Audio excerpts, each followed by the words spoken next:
Dr. Novack, today you moderated a industry panel discussion with Dr. Kola Singh on the state of glaucoma pharmaceuticals. What's your impressions as a consultant in this industry? What's the state of the glaucoma pharmaceutical market right now? Well, obviously there's a number of treatments out there to lower intraocular pressure. I'm mature enough to remember when timolol was just coming in, and beta blockers were the new therapy, and then prostaglandins, and now various combinations of some of these agents, alpha agonist.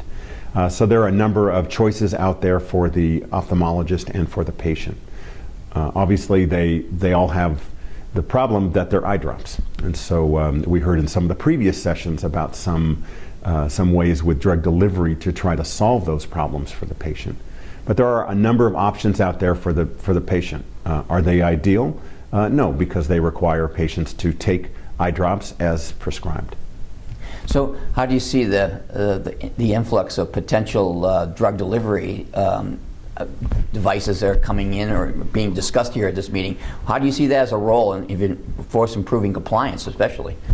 Right. Well, there's a continuum of pushing things sort of to the patient or to the individual, or pulling them back. I give the analogy of travel agents, and that there was a time when, certainly in my lifetime, when you had to go to a travel agent or to an airline to get a ticket. And that was service, but people maybe didn't like that. Now, we all can do it from our cell phones. That sort of got pushed to the individual. Interestingly, in glaucoma, I think we understand there's an issue with patients. It's just hard for patients, especially elderly patients with complex other medications, to remember to take all the right drops at the right time. So if that can, in a sense, be pulled back to the physician who could administer something at sort of a regular interval, that's a possible plus. Of course, as long as that treatment were effective, if it were relatively safe, and of course if it fell within the healthcare pharmacoeconomics that it was covered. And at this meeting and at AAO and back in October, there were a lot of discussions about new pharmaceutical initiatives coming in the market. What are your impressions of what you've heard so far? Well, certainly we heard there are a number of new chemical entities, sort of, I call it the high risk, high end part of the development. We're hearing that botulinum is in late stage development with a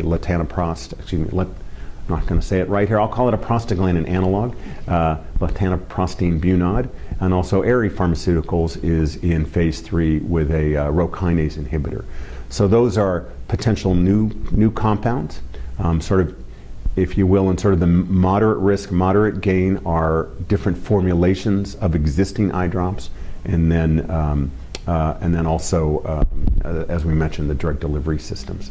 So I think the good news is that the community, the business community, is still investing in ophthalmology, and we need that.